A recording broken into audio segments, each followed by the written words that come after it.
प्रिय विद्यार्थी मित्रांनो, मी दीपाली कुलकर्णी देशमुख माझ्या विंग्स ऑफ फिजिक्स या चॅनलमध्ये आपलं सगळ्यांचं मनपूर्वक स्वागत करते। आपलं 12वीचं स्टेट बोर्डचं टाइम टेबल डिक्लेअर झालं आणि 10 फेब्रुवारी 2026 पासून आपली बोर्डची परीक्षा सुरू आहे। फिजिक्सचा पेपर हा 16 फेब्रुवारी 2026 या दिवशी आहे आणि टाइम टेबल डिक्लेअर झाल्यानंतर बऱ्याच मुलांना खूप सारं टेन्शन आलं आणि त्यात आणखीनच भरीस भर म्हणून तुमचं दुसरा सीईटी सेलने असं डिक्लेअर केलं की सीईटी हे 2 अटेम्प्ट मध्ये होणार आहे आणि 12वीचे बोर्डचे पेपर झाल्यानंतर मार्च मध्ये पहिला अटेम्प्ट आणि मे महिन्यामध्ये दुसरा अटेम्प्ट, म्हणजे त्याने तुमच्या टेन्शन मध्ये आणखी भर पडली। मग आता उपलब्ध दिवसांमध्ये नेमकं काय करायचं? माझा अभ्यास होऊ शकेल का मला मार्क्सच पडणार नाही? अभ्यासाला सुरुवात तर करायची पण कुठून करू हेच कळत नाही, असं पण आहे। आणि बऱ्याच जणांनी मनाचा धीर खूप जणांचा खचला, मनाने ते खचले बरेच मुलं आणि त्यामुळं काय झालं की आपलं फक्त टेन्शन वाढलं आणि आता काय करावं हे बऱ्याच जणांना समजत नाहीये। तुम्हाला माहितीये की सीईटीला जरी मार्क्स पडले तर आपण क्वालिफाय झाल्याशिवाय, स्टेट बोर्डच्या परीक्षेत क्वालिफाय झाल्याशिवाय 50% मार्क पडल्याशिवाय आपल्याला त्याचा काही उपयोग होत नाही। जेईला पण 75% मार्क्स पडल्याशिवाय आपल्याला जेईच्या स्कोअरचा सुद्धा काही उपयोग होत नाही। आणि म्हणून पहिली स्टेप काय आहे तर आपल्याला रेग्युलरच्या बोर्ड परीक्षेला मार्क्स पडणं हे अत्यंत गरजेचं आहे आणि म्हणून आधी तुम्ही मनाने खचून जाऊ नका। बघा, जसं संभाजीराजांनी म्हटलं होतं की मन के जीते जीत है मन के हारे हार, मन के जीते जीत है मन के हारे हार, हार गए जो बिना लड़े उन पर है धिक्कार, हार गए जो बिना लड़े उन पर है धिक्कार। तर बघा, आपण उपलब्ध वेळेमध्ये अजून जर ठरवलं तुम्ही की अजूनही तुम्ही नीट अभ्यास केला, तुमच्या मनाने उभारी धरली आणि बाकीच्या सगळ्या अनावश्यक गोष्टींचा तुम्ही त्याग केला तर तुम्हाला सक्सेस मिळू शकतं। मग हे मी तुम्हाला सांगितलं होतं जेव्हा मी व्हिडिओ केला त्यावेळेस मी तुम्हाला सांगितलं होतं की ह्या सगळ्या प्रवासात, सीईटीच्या प्रवासात, ह्या स्टेट बोर्डच्या अभ्यासाच्या प्रवासात तुम्ही एकटे नाही आहात। मी तुम्हाला माझ्या परीने जितकी मदत करता येईल तेवढी मदत करणार आहे आणि म्हणून तुम्हाला जर असं वाटत असेल आता एवढ्या सगळ्या अभ्यासातून मी नेमकी सुरुवात कशी करू, स्टेट बोर्डचं पुस्तक तर इतकं अवघड दिसतं, डिफिकल्ट दिसतं, त्यात कसे प्रश्न विचारले जातील, नेमका अभ्यास कसा करायचा, मी कोणत्या नोट्स वापरू, असे खूप सारे प्रश्न तुमच्या पुढे आहेत। आणि म्हणून मी तुम्हाला सांगते बाळांनो की तुमच्या प्रश्नपत्रिकेमध्ये जो ए सेक्शन असतो त्याच्यामध्ये 18 मार्काचे प्रश्न हे फक्त 1 मार्काचे असतात। बी सेक्शन मध्ये 12 प्रश्न 2-2 मार्काचे असतात, त्याच्यापैकी 8 प्रश्न कंपल्सरी असतात, त्याचे झाले 16 मार्क्स। आणि डी सेक्शन मध्ये 2-2 मार्काचे 6 प्रश्न असतात, त्याचे झाले 12 मार्क्स। याची जर बेरीज केली तर ही होते बघा, तुमची बेरीज होते 46 आणि 46 मार्क्स हे फक्त आणि फक्त 1 आणि 2 मार्काच्या प्रश्नांना तुमच्या 70 मार्कापैकी असतात। आणि म्हणून तुम्ही जर याच्यावर भर दिला तर तुम्हाला सक्सेस मिळू शकतं। मग कोणते प्रश्न करायचे, काय करायचं हे सगळं मी तुम्हाला सांगणार आहे आणि त्यासाठीच मी सिरीज सुरू केली आहे, smart study series for state board 2026 आणि त्याचा आज पहिला पार्ट आहे आणि याचाच आपण सुरुवात करतो आहोत चॅप्टर रोटेशनल डायनॅमिक्स पासून। आले लक्षात? मग आता याच्यामध्ये तुम्ही काय करायचं तर आता तुम्हाला एक स्वतःची वही करायची। तुम्ही अभ्यास करताना काय करतात, आज स्टेट बोर्डचं पुस्तक घेतलं, उद्या टार्गेटचं पुस्तक घेतलं, परवा क्लासच्या नोट्स घेतल्या, म्हणजे नीट काहीच करायचं नाही, असं एक न धड भाराभर चिंध्या असं आपल्याकडे म्हणतात। तर आपण काय करायचं तर आपल्या स्वतःच्या नोट्स बनवायच्या ज्या सिंपल असतील, शॉर्ट असतील आणि समजायला सोप्या असतील। आपल्या अभ्यासाची स्ट्रॅटेजी काय असते, आता फिजिक्सच्या पेपरला जनरली 4 दिवस सुट्टी आली, आपण पेपरच्या आदल्या दिवशी सगळं पाठ करायला बसतो आणि आपल्याला सगळंच करायचं असतं, हे करायचं ते करायचं आणि आपण सगळं करतो आणि पेपरला काहीच येत नाही। असं नसतं करायचं। 4 दिवस जी सुट्टी असते ना पेपरला त्याच्यात फक्त रिव्हिजन करायची असते आणि जे हार्डवर्क आहे ना ते आता करायचं असतं. आणि म्हणून तुमचा उत्तम सोर्स तुम्हाला जर बनवायचा असेल अभ्यासाचा, तर पहिलं स्टेट बोर्डचं पुस्तक आणि त्याच्याहून सिंपल केलेलं प्रश्न उत्तर अशी सोपी केलेलं ते पुस्तक, सोपी केलेली आपली वही, ज्याला बरेच चॅनलवाले सांगतात खुद के नोट्स बनाइए, ते कसे बनवायचे हे मी तुम्हाला सांगणार आहे. मग आधी एक वही करा आणि त्या वहीमध्ये आपण सगळ्यात आधी 1-1, 2-2 मार्काच्या प्रश्नांवर भर देणार आहे. रोज 5-6 प्रश्न पाहणार आहे आपण या सिरीजमध्ये, पण कन्सेप्ट क्लिअर करून पाहणार आहे की जेणेकरून न समजता नुसतं पाठ केलं ना तर उत्तर विसरून जातं. आपण त्याचा अर्थ आधी समजून घेणार आहे आणि मग त्या प्रश्नाचं उत्तर पाठ करणार आहे. आणि मग आपल्याला कन्सेप्ट जर क्लिअर असतील तर त्याचा आपल्याला रेग्युलरला पण फायदा होणार आहे आणि सीईटीला पण फायदा होणार आहे. मग आता हा रोटेशनल डायनॅमिक्स जो चॅप्टर आहे ना, हा विदाउट ऑप्शन 7 मार्काला आहे आणि विथ ऑप्शन 5 मार्काला आहे. आणि हा चॅप्टर 2 मोशनचं कॉम्बिनेशन आहे, सर्क्युलर मोशन आणि रोटेशनल मोशन. मग आता आपण सुरू करूयात की काय आहे. तर 11वीला आपण शिकलो की हे सर्कल आहे. फिजिक्समध्ये आकृत्या आपल्याशी बोलत असतात, पण त्या काय बोलतात हे समजायला आपल्याला फिजिक्सचं ज्ञान असावं लागतं. मग आता हे सर्कल आहे आणि याला जर मी असा एरो काढला तर त्याची सर्क्युलर मोशन तयार झाली. म्हणजे हा फक्त एरो काय सांगतो तर ही सर्क्युलर मोशन आहे. इथं जो पार्टिकल फिरतोय त्याला सर्क्युलर मोशन आहे. आणि मी जर याची फक्त डायरेक्शन अशी बदलली, अशा ऐवजी मी अशी डायरेक्शन केली, तर ह्या दोन्हीमध्ये काय डिफरन्स आहे तर ही सर्क्युलर मोशन आहे पण ती अँटी क्लॉकवाईज सेन्सने आहे आणि ही सर्क्युलर मोशन क्लॉकवाईज सेन्सने आहे. बघा हा एकच एरो केवढा मोठा परिणाम करतो. मग आता आपल्याला कन्सेप्ट शिकायची रेडियस वेक्टरची. मग ह्या सर्क्युलर मोशन मध्ये असा ए या ठिकाणी हा जो आहे हा रेडियस वेक्टर आहे. मग आपण कुठून कुठे काढला हा radius vector? A vector drawn from centre of circle to the position of particle is called as radius vector. मग हा रेडियस वेक्टर बघा, मी परत एकदा डेफिनेशन रिपीट करते. A vector drawn from centre of circle to the position of particle is called as radius vector. हा radius vector आहे आणि हा रेडियस वेक्टर हा ए पासून बी पर्यंत हा किती वेळात गेला तर तो टी इतक्या वेळात गेला. मग त्यावेळी त्याने जो डिस्क्राईब केलेला अँगल आहे त्याला अँग्युलर डिस्प्लेसमेंट असं म्हटलं जातं.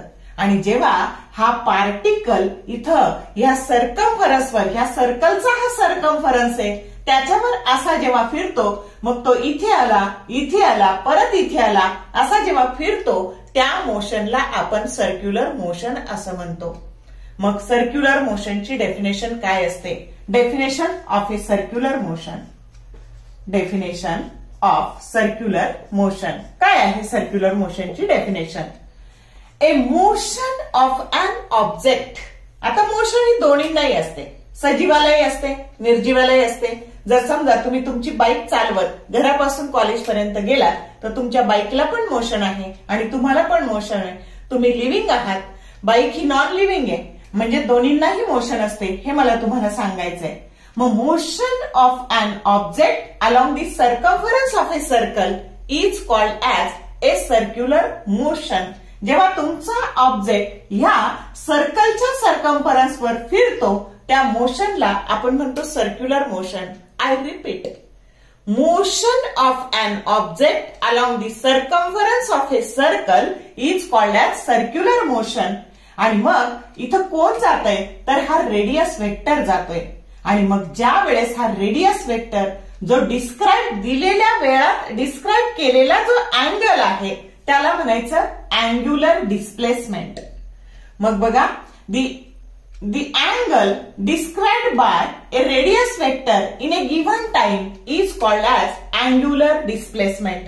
आता तुम्हाला माहितीये की जर हा आर्क खूप छोटा असेल म्हणजे खूप कमी वेळात असेल तर याला आपण हा जो आर्क आहे त्याला स्ट्रेट लाईन कन्सिडर करतो आणि लिनियर डिस्प्लेसमेंट त्याला आपण वेक्टर एस असं म्हणतो. आणि रोटेशनल मध्ये जे अँग्युलर डिस्प्लेसमेंट आहे त्याला आपण थीटा असं म्हणतो. मग आता इथे व्हेलॉसिटी बघा, जेव्हा कोणतीही मोशन सुरू होते तेव्हा 3 शब्द क्रमाने लक्षात ठेवायचे: डिस्प्लेसमेंट, व्हेलॉसिटी आणि ऍसिलरेशन. मग व्हेलॉसिटी जर समजा तुम्ही या पद्धतीने याला जर अशी टँजेन्शियल व्हेलॉसिटी असेल ही इथे बी या ठिकाणी, तर मग आता हे rate of change of displacement with time is called as the linear velocity. ही tangential velocity vector v that is equal to ds by dt.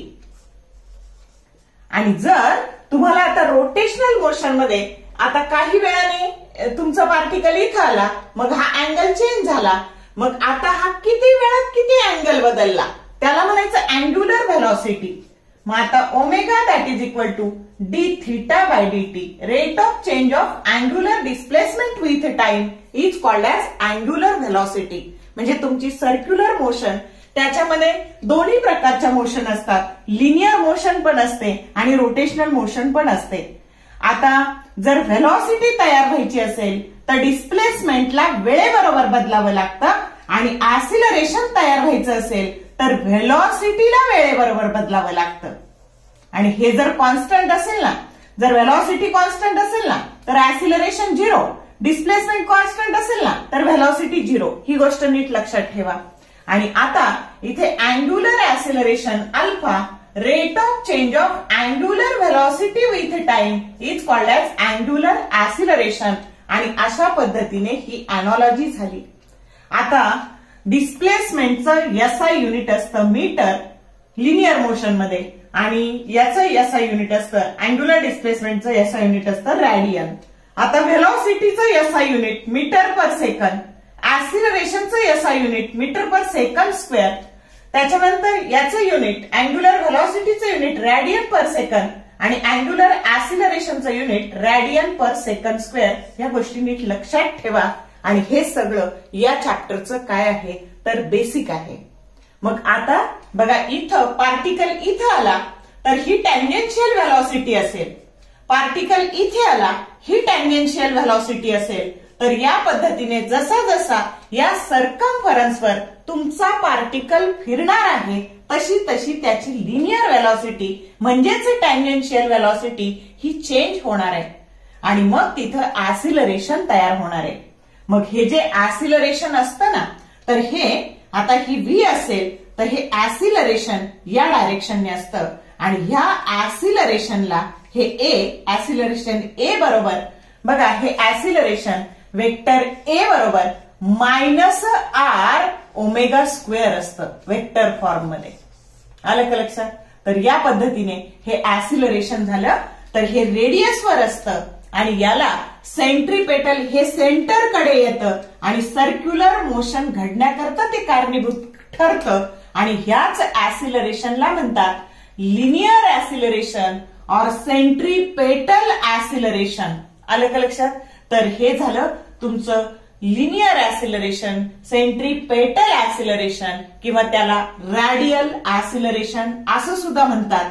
आणि जर तुम्हाला विचारलं की हा ए आणि आर मधला अँगल किती तर ए या डायरेक्शनने आहे, रेडियस वेक्टर या डायरेक्शनने आहे, तर वेक्टर ए आणि वेक्टर आर म्हणजे सेंट्रीपेटल ऍसिलरेशन आणि रेडियस वेक्टर यांच्या मधला जर अँगल विचारला तर तो 180 डिग्री और पाय रॅडियन असतो. हे नीट लक्षात ठेवा. आणि त्याची व्हॅल्यू ही असते. मग आता या दोन्हींमध्ये रिलेशन काय असतं तर वेक्टर v म्हणजे लिनियर व्हेलॉसिटी आणि आता रोटेशनल मोशन आहे म्हणजे ओमेगा बरोबर अँग्युलर व्हेलॉसिटी. मग आता तुम्हाला हे ए आणि आर मधला अँगल कळला. मग आता तुम्हाला छोटा प्रश्न असा विचारला जातो, what are the characteristics of circular motion. Circular मोशनच्या कॅरेक्टरिस्टिक्स काय आहेत हा पहिला प्रश्न. आता तुम्ही हे सगळं जर लिहून घेतलं असेल व्यवस्थित तर पहिला प्रश्न लिहा 2 मार्काचा किंवा 1 मार्काचा.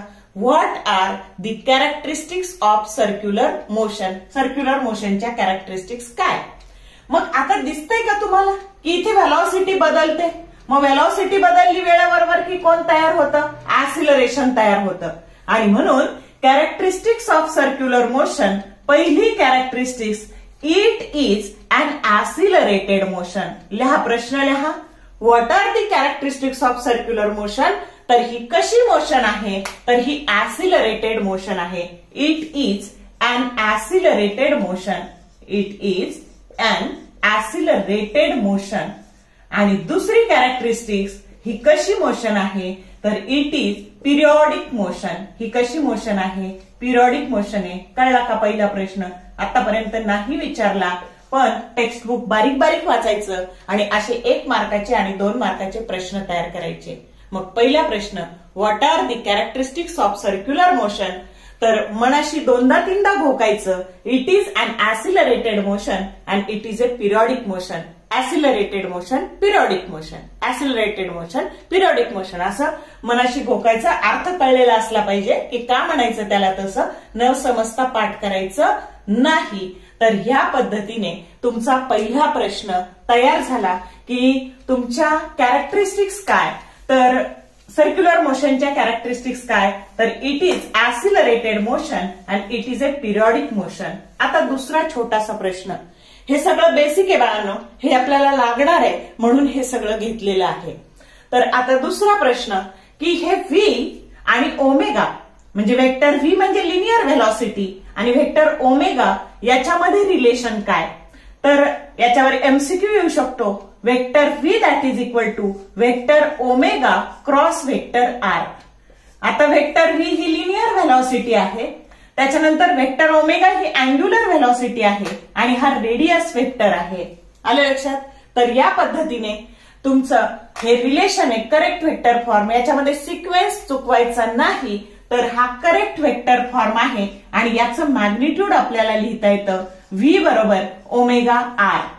म्हणजे linear speed that is equal to angular speed into radius. आणि हे रिलेशन वाचायचं झालं तर linear velocity that is equal to angular velocity cross radius vector. तुम्हाला याच्यावर हा प्रश्न विचारला जाऊ शकतो. तर हा दुसरा प्रश्न 1 मार्काला विचारला जाऊ शकतो. मग आता सेंट्रीपेटल हे जे ऍसिलरेशन आहे याचे वेगवेगळे फॉर्म हे पण आपल्याला लागतात. मग ए बरोबर याचं जर मॅग्निट्यूड आपण आर ओमेगा स्क्वेअर असं घेतलं तर यातलं आर ओमेगा जर बाजूला काढलं तर त्याची किंमत व्ही टाकता येईल आपल्याला. आणि म्हणून इथं मग व्ही इंटू ओमेगा हा दुसरा फॉर्म आणि तिसरा फॉर्म. या ओमेगाची किंमत जर आपण व्ही बाय आर टाकली, बघा इथे omega that is equal to V by R आपण इथे टाकलं तर V square by R square आणि म्हणून दुसरं रिलेशन तयार झालं व्ही स्क्वेअर बाय आर. तर हे सेंट्रीपेटल ऍसिलरेशनचे मॅग्निट्यूड हे 3 वेगवेगळे, हे आपल्याला सीईटीला पण लागणार आहे, रेग्युलरला पण लागणार आहे. तर हे वेगवेगळे फॉर्म नीट लक्षात ठेवा. समजला? दुसरा प्रश्न झाला का? मग आता हा झाला. त्याच्यानंतर हे रिलेशन झालं आणि हे सेंट्रीपेटल ऍसिलरेशनचं हे वेगवेगळं मॅग्निट्यूड झालं. तर मला खात्री आहे की हे तुम्हाला सगळं व्यवस्थित बेसिक समजलं असेल. आणि आता आपण पुढच्या प्रश्नाकडे वळूयात. आता आपल्याला प्रश्न पाहायचा बघा, distinguish between uniform circular motion and non uniform circular motion. तर याआधी याच्यावर काय प्रश्न विचारलेला आहे, तर युनिफॉर्म सर्क्युलर मोशनची डेफिनेशन विचारली गेलेली आहे. तर ती जुलै 2019 ला विचारली आणि मार्च 2020 ला विचारली आहे. मग आपण त्याच्यावर फरक पण विचारला जाऊ शकतो. तर कुठलाही फरक लिहिताना फिजिक्स या विषयासाठी तो एकतर टेबल फॉर्म मध्ये लिहायचा, त्याच्यानंतर 2 मार्कासाठी 2च पॉइंट लिहायचे. केमिस्ट्री आणि बायोमध्ये मात्र 2 मार्कासाठी 4 पॉइंट लिहायचे. आणि म्हणून आपण जी वही बनवलेली आहे त्या वहीमध्ये त्या फरकाचे आपण 3 पॉइंट लिहून ठेवायचे. का लिहायचे, तर एखादा विसरला तर तो आपल्याला उपयोगी पडेल म्हणून आपण आपल्या वहीत खूप फापट पसारा लिहायचा नाही, 3 पॉइंट लिहायचे. ते पण लिखाणाला पहिला पॉइंट डेफिनेशनचा घ्यायचा. का घ्यायचा, तर फक्त डेफिनेशन विचारली तर हाच पॉइंट उचलून आपल्याला तिथं लिहिता येतो. म्हणून नेहमी जर तिथं डेफिनेशन असेल डिफरन्स घेताना तर पहिला पॉइंट डेफिनेशनचा घ्यायचा. मग आता बघा, युनिफॉर्म सर्क्युलर मोशन कशाला म्हणायचं, तर आता ही सर्क्युलर मोशन आहे अँटी क्लॉकवाईज सेन्सने. जर आपण इथून हा जो पार्टिकल आहे याची ही लिनियर व्हेलॉसिटी आहे ए पॉइंटला, ही बी पॉइंटला लिनियर व्हेलॉसिटी आहे, ही सी पॉइंटला आहे आणि ही डी पॉइंटला आहे. आता तुम्ही जर हे डिस्टन्स पाहिलं तर हे सगळ्या ठिकाणी सेम आहे. मग लिनियर व्हेलॉसिटीची डायरेक्शन जरी वेगवेगळी असली तरी त्याचं मॅग्निट्यूड, ज्याला आपण लिनियर स्पीड असं म्हणतो, ते सगळ्या ठिकाणी कॉन्स्टंट आहे. मग व्ही बरोबर आर ओमेगा असं आपल्याला माहिती आहे. मग सर्कलची रेडियस कॉन्स्टंट आहे, व्ही कॉन्स्टंट आहे, मग त्याचा आपोआप अँग्युलर स्पीड सुद्धा काय असणार आहे, कॉन्स्टंट असणार आहे. आणि त्याची अँग्युलर व्हेलॉसिटी सुद्धा कॉन्स्टंट राहते या केसमध्ये. आणि म्हणून मग याची डेफिनेशन काय करायची, तर आपण पाहिलंय की सर्क्युलर मोशन कशाला म्हणतो, motion of an object along the circumference of a circle is called as circular motion. मग त्याला फक्त एक छोटासा पॉइंट जोडायचा विथ कॉन्स्टंट स्पीड. मग त्याच्यात दोन्ही स्पीड आले, त्याचा लिनियर स्पीड आणि त्याचा अँग्युलर स्पीड दोन्ही पण काय राहतो, कॉन्स्टंट राहतो. आलं का लक्षात. मग विथ कॉन्स्टंट स्पीड. मग काय काय मी सांगितलं आता, काय काय कॉन्स्टंट राहतं, लिनियर स्पीड, अँग्युलर स्पीड आणि अँग्युलर व्हेलॉसिटी कॉन्स्टंट राहते. लिनियर व्हेलॉसिटीची मात्र सगळ्या ठिकाणी डायरेक्शन बदलते, ती कॉन्स्टंट राहत नाही. आणि व्हेलॉसिटीच्या मॅग्निट्यूडला स्पीड असं म्हटलं जातं, हे लक्षात ठेवा. मग काय झाली डेफिनेशन, मी परत एकदा रिपीट करते की uniform circular motion is defined as motion of an object along the circumference of a circle with constant speed. आता इथे बघा, आता नॉन युनिफॉर्म सर्क्युलर मोशन, इथं हे अंतर बघा, हे अंतर बघा, हे अंतर बघा आणि हे अंतर बघा. म्हणजे व्हेलॉसिटी तर बदललेली आहे, लिनियर व्हेलॉसिटी सगळ्या ठिकाणी त्याची डायरेक्शन वेगवेगळी आहे, पण इथं व्ही सुद्धा काय आहे, वेगवेगळा आहे. व्ही म्हणजे लिनियर स्पीड, हा सगळ्या ठिकाणी वेगवेगळा आहे, तो कॉन्स्टंट नाही. आणि म्हणून व्ही बरोबर आर ओमेगा. व्ही जर बदललाय तर ओमेगा सुद्धा बदलणार. आणि म्हणून इथं डेफिनेशन घेताना काय घ्यायचं, पहिला point definition, motion of an object along the circumference of a circle with variable speed. काय काय बदलतं, लिनियर स्पीड बदलतो, म्हणून अँग्युलर स्पीड बदलतो, अँग्युलर व्हेलॉसिटी सुद्धा बदलते. आणि म्हणून इथं विथ व्हेरिएबल स्पीड असं लिहायचं. कळलं का. मग तुम्हाला कदाचित याचा फरक येऊ शकेल, कदाचित डेफिनेशन येऊ शकेल फक्त. आता इथं लिनियर स्पीड कॉन्स्टंट असल्यामुळे प्रत्येक वेळी त्याला रिव्हॉल्युशन कंप्लीट करायला सारखाच वेळ लागणार आहे. आणि म्हणून युनिफॉर्म सर्क्युलर मोशन ही कशी मोशन आहे, तर ही पिरियॉडिक मोशन आहे. कशी मोशन आहे, पिरियॉडिक मोशन. आणि ही मात्र पिरियॉडिक मोशन नाही, it is not a periodic motion. It is not periodic motion. आणि उदाहरण द्यायचं. मग आता बघा की तुम्हाला माहिती आहे की अर्थला, आपली पृथ्वी ही सूर्याभोवती फिरते आणि सूर्याभोवती फिरताना तिला प्रत्येक वेळी एक रिव्हॉल्युशन पूर्ण करायला सारखाच वेळ लागतो. आणि म्हणून revolution of a earth round the sun, that is the best example of uniform circular motion. आणि आपण पाहिलं की व्हर्टिकल सर्क्युलर मोशन आहे, त्याच्यामध्ये इथे स्पीड असतो √5 rg, इथे असतो √3 rg, इथे असतो √rg. आणि म्हणून vertical circular motion that is the best example of non uniform circular motion. या पद्धतीने हा डिफरन्स आला तर डिफरन्स लिहा, डेफिनेशन आली तर डेफिनेशन लिहा. समजला का मग. तर असे स्वतःच्या वहीत असे कमीत कमी शब्दात असे पॉइंट लिहून काढायचे डिफरन्स, आणि तेच परफेक्ट करायचे. प्रत्येक वेळी तेच तेच पॉइंट केले की परफेक्ट होतं. आता पुढचा प्रश्न काय, तर distinguish between centripetal force and centrifugal force. परत पहिला पॉइंट हा डेफिनेशनचा. आता सेंट्रीपेटल फोर्स कशाला म्हणायचं, तर हा जो फोर्स आहे हा अलॉंग दी रेडियस असतो आणि कुठे असतो, towards the centre of the circle. आणि म्हणून a centripetal force it is a force which is along the acting along the radius आणि towards the center of the circle, along the radius and towards the center of the circle. आता इकडे काय दिसतोय, हा along the radius, पण away from the centre of the circle. इथं कोणता शब्द महत्वाचा आहे तर इथे along the radius. A force which is acting along the radius and away from radius and away from the centre of the circle. जो distinguishing word आहे त्याच्या खाली अंडरलाईन करायचं. Away from the centre of the circle is called as A centrifugal force. कळलं का? जर नुसती definition आली तर हा पॉइंट उचलून तिथे लिहायचा 1 मार्काला.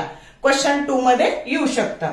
त्याच्यानंतर आता हा कसा फोर्स आहे तर it is a real force. हा कसा फोर्स आहे? रिअल फोर्स आहे. आणि हा कसा फोर्स आहे तर it is a pseudo force. हा कसा फोर्स आहे?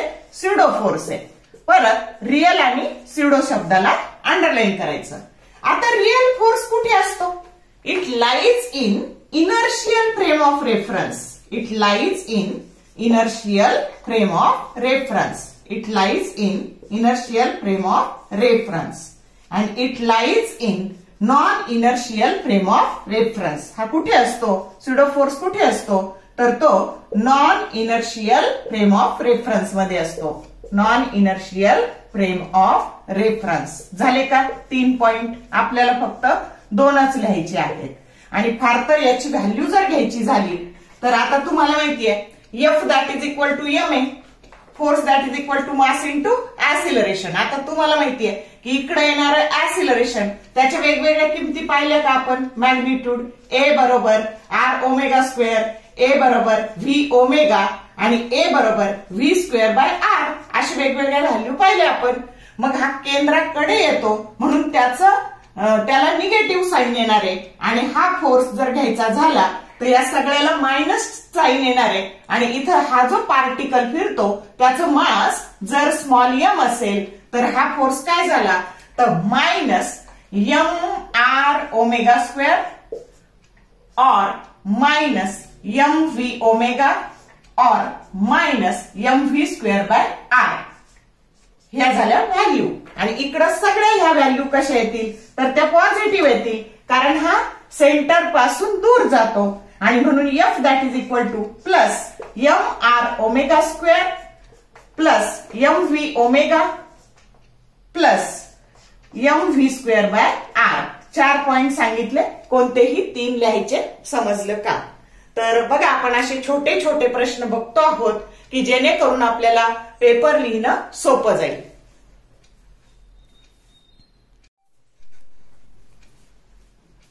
तर बघा आजच्या या पहिल्या भागात मी रोटेशनल डायनॅमिक्स या चॅप्टरचं बेसिक क्लिअर केलं.